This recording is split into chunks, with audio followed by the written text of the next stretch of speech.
तो गाइस चल रहे हैं सम्राट पृथ्वीराज चौहान स्मारक की तरफ और हम आपको दिखाएंगे सम्राट पृथ्वीराज चौहान जी की जो स्मारक है ये अजमेर में तारागढ़ रोड पे बनी हुई है।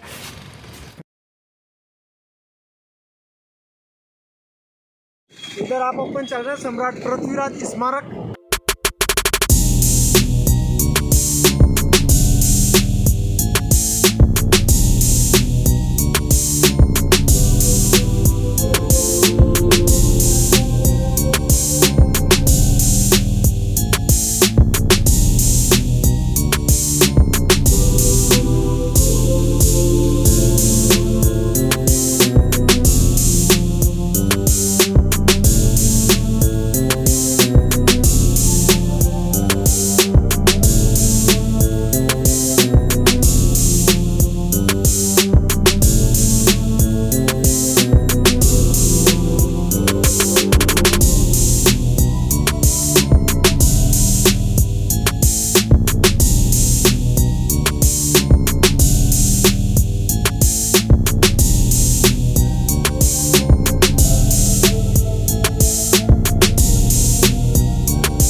सम्राट पृथ्वीराज चौहान स्मारक पे आज आए हैं। 10 रुपये की पर्ची कटेगी, कौन पर्ची देना, तो ये पर्ची के बारे में बता दो आप। ये कितने की दी सर पर्ची? अरे क्या पता, लूट मचा रखी है। तो गाइस चल रहे हैं सम्राट पृथ्वीराज चौहान स्मारक की तरफ और हम आपको दिखाएंगे सम्राट पृथ्वीराज चौहान जी की जो स्मारक है ये अजमेर में तारागढ़ रोड पे बनी हुई है। यहाँ आने के लिए वैसे साधन मिल जाएगा आपको, ये वो रास्ता जो आपको तारागढ़ की तरफ भी जाएगा ये रास्ता। तो गाइस चलते हैं, हम दिखाते हैं आपको सम्राट पृथ्वीराज चौहान की जो स्मारक है वो बहुत ही शानदार नज़ारा है गाइस। ये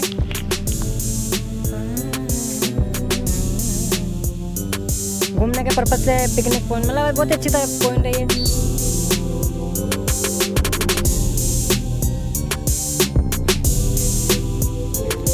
और ये रोहन कुमार जी शायद गाड़ी चलाते चलाते थोड़ा थक गए क्योंकि सुबह से ड्राइविंग कर रहे हैं।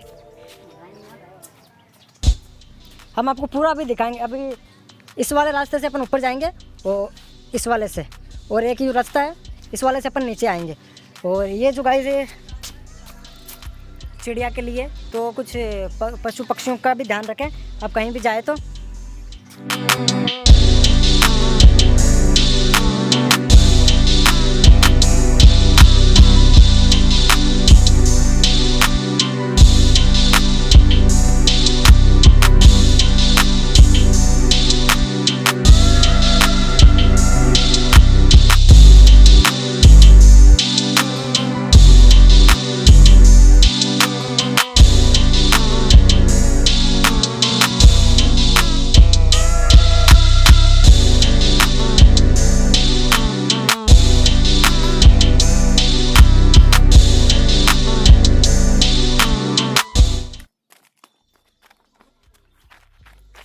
ये वो स्थान था गाइस। सबसे पहला है बठिंडा, फिर नोएल, फिर वादरा, नागौर, खंडेला, दिल्ली, हस्तिनापुर, रणथंबोर और चित्रकूट और अजमेर, ये कुछ चंद स्थान थे। तो चलिए गाइस ऊपर भी चलते हैं।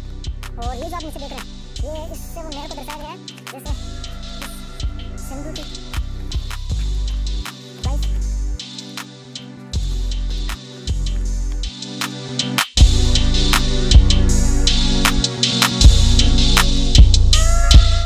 तो गाइस ये वो स्मारक है सम्राट पृथ्वीराज चौहान जी की स्मारक, जिन्होंने अपने जो सहिष्णुता के लिए काफ़ी प्रसिद्ध है ये इन्होंने देखिए अब हम आपको दिखा रहे हैं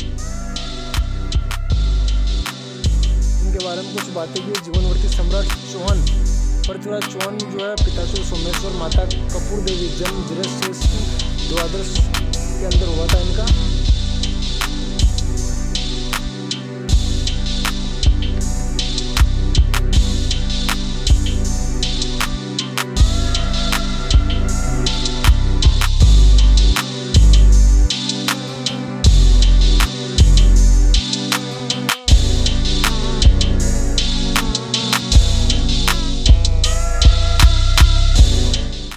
जब मोहम्मद गौरी की सल्तनत काफ़ी तेज़ी से बढ़ रही थी तब पृथ्वीराज चौहान ने अपने कुछ सैनिक के साथ मिलकर राजा जयचंद के यहाँ जाने की सोची।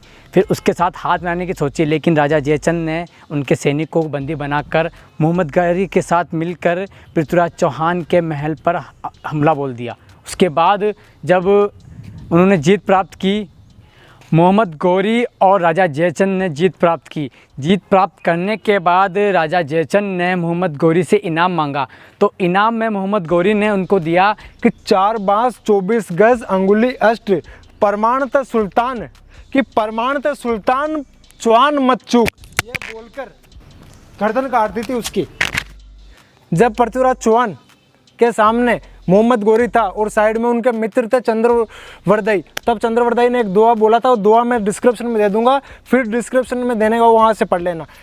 बाद में क्या हुआ, जब जैसे ही मोहम्मद गौरी ने वाह करी थी तो सम्राट पृथ्वीराज चौहान ने अपने तीर से तीर निकाला और मोहम्मद गौरी के गले को पार कर दिया। तो ऐसे अपनी शब्द बाण में निपुण थे सम्राट पृथ्वीराज चौहान। तो गाइस देखा आप लोगों ने किस प्रकार से राजू ने बड़ी मशक्कत की, बहुत मेहनत की दोस्तों। मैंने ये दुआ याद करने में, लेकिन दुआ पूरी तरीके से नहीं निकल पाया, इसलिए मैंने डिस्क्रिप्शन में दे दिया। ये दुआ हमें अभी भी याद नहीं होगा। तो अब सोचो उस टाइम में जो पृथ्वीराज चौहान के जो मित्र थे चंद्रवर्दाई, उनको ये दोहा कैसे याद हो गया, कैसे उनके मुंह से निकल गया। तो दोस्तों इससे यही शिक्षा मिलती है कि इंसान को पढ़ाई कभी नहीं छोड़ना चाहिए। पढ़ाई बिल्कुल नहीं छोड़नी चाहिए। कुछ लाओ गाइस, ये एक गुप्त रास्ता है जो अजमेर की ओर जाता है। अभी ये कबाड़ से इस रास्ते को बंद कर दिया गया है, हम दिखा नहीं पाएंगे। पहले के ज़माने का गुप्त रास्ता है ये। तो गाइस पिक्चर भी कुछ दृश्य हम आपको दिखाना चाहेंगे, एक बार दिखाएंगे।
ओके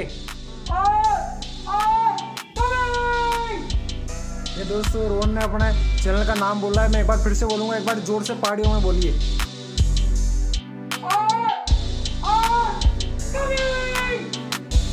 ऐसे बोल रहे हैं जैसे पहाड़ों में बकरियों को ढूंढते हैं।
एक बार फिर से लाइक करें, कमेंट करें, शेयर करें। हम ऐसी वीडियो इसी चैनल पर बनाएंगे और आपको दिखाएंगे, तो चैनल को सब्सक्राइब भी करें। तो जय हिंद दोस्तों।